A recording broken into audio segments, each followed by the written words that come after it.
Hi, my name is Emmanuel Camia. You're watching League Talk, and if you are new to this channel, this is a channel about basketball. I make video content here every second day, so if you are into that kind of stuff, this is a channel for you. So make sure to hit the subscribe button, leave a like, and leave your thoughts down in the comments below. And yeah, let me jump into this video. Right now, as of making of this video, the Lakers are 9-10 and just lost to the New York Knicks.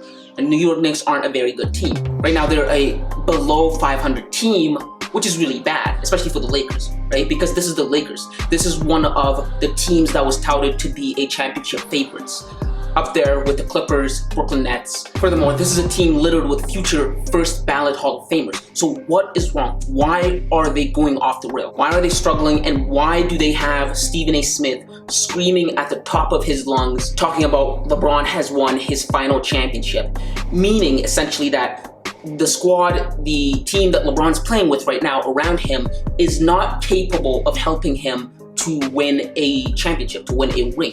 Well, in this video, I'm going to dissect the Lakers and dive deep into what I think is going on and what I think is wrong with the Lakers right now. So sit back, relax, and enjoy this video. First things first number one thing that I see with the Lakers, and it's going to be an obvious one, is that the Lakers are old. Now, like I said, this is an obvious flaw that anybody could pick out, right? But I want to dive deeper into this flaw, right? The average age of the Los Angeles Lakers right now is 30 years old.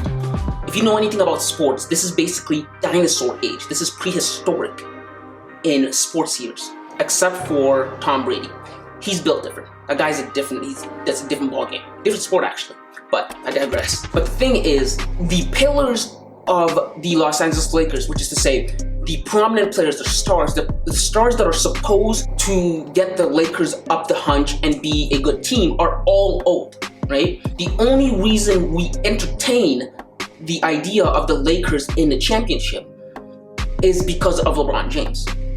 But he's old too. LeBron is 36, and LeBron has been showing signs of slowing down and aging for the past 3 years. Here's what I mean by that. Let me dive deeper into it. One way you can always tell a player is struggling with age or wrestling with father time is by simply pulling up their injury report. And let's pull up LeBron's injury report. Let's take a look at it, right? First things first, LeBron has been fortuitous enough, and he's been blessed to not experience an injury, a major injury in his career, spanning all the way to 2003. This all changed in 2018 when LeBron joined the Lakers. The first year that LeBron was playing with the Lakers, he didn't have Anthony Davis. And Lonzo Ball and Brandon Ingram and all of them were there. They were all on the Lakers, right? That year, LeBron suffered a major groin injury, which kept him out and made him miss a significant amount of games. This inevitably led the Lakers to miss the playoffs that year. And this is what led him to court Anthony Davis because he needed help, right? And he noticed he was slowing down. This was 3 years ago. 33, you start to see injury pop up, right? And the thing about injuries is the older you get, the more likely you are to get injured. But that's not even the worst part about it.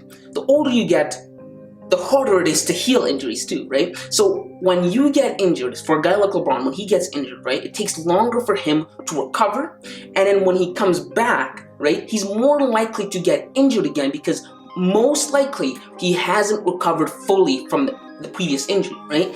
And when a player, right, comes back from an injury, psychologically, they don't trust themselves, right? They don't trust their body, right? And so they start playing differently. You may not notice it, but they kind of try to start compensating to not get hurt. So they start playing a little bit differently. They don't trust their body fully, right? This can actually lead a player to get injured again, right? And that's the snowball effect of injuries, right? Now, that was 2018 that LeBron got injured for the first time. Fast forward to 2019, LeBron misses time again because of the groin injury and a thoracic muscle strain, right? Misses a significant amount of games. I don't remember exactly the amount, but I do remember LeBron's injury. Then this year, recently, 2021, LeBron misses about a week and a half, right? That we just went by. And this is what led us to be able to assess the Lakers and say, wow, the Lakers are actually garbage without LeBron, right? But not only that, also this past playoff, we got to see LeBron show his age on display. And this is what I mean by that. LeBron was unable to carry the Lakers past the Phoenix Suns. Phoenix Suns at the time were the number 2 seed in the West, right? And this is something LeBron had done in the past. LeBron in the past had been able to carry mediocre teams past really good teams like the Toronto Raptors and in 2015 the 61-win Atlanta Hawks team, but he was not able to do it this past season. Now, why do you think that is? It's aging, and that's one of the big problems we have to come to grips with.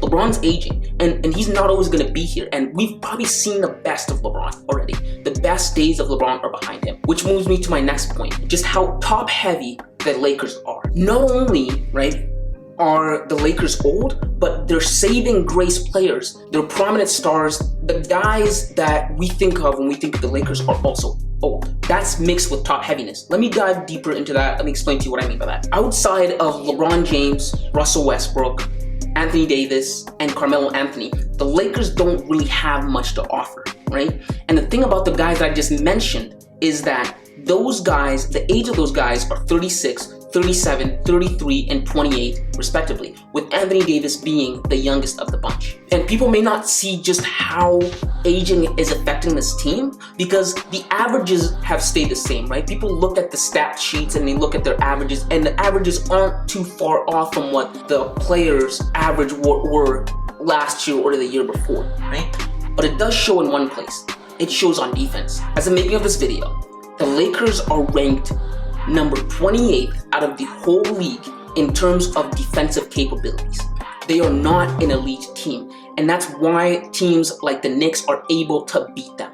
Now, why is that? Their guards are old too, and their guards can't defend. Kent Bazemore, Avery Bradley, Rajon Rondo, Russell Westbrook are all 32, 30, 35, and 33 respectively. That's 30 plus. And the thing about that is guards need to be quick. That's why they're guards. They need to be nimble, right? And with age, these players' ability to move laterally to defend, to be nimble, to be quick, has greatly diminished. It's dwindled, and we are seeing it. It's why the Lakers are at the bottom of the barrel when it comes to defensive prowess. And finally, my last point, the reason why I think the Lakers just aren't as good, not even aren't as good, just suck, is because of Russell Westbrook and Anthony Davis. I want to start off with Russell Westbrook first. 19 games into the Russell Westbrook experiment, and I can say that it has failed. The Lakers should have traded for Kyle Lowry. Russell Westbrook cannot play with Anthony Davis or LeBron James. Russell is not a playmaker.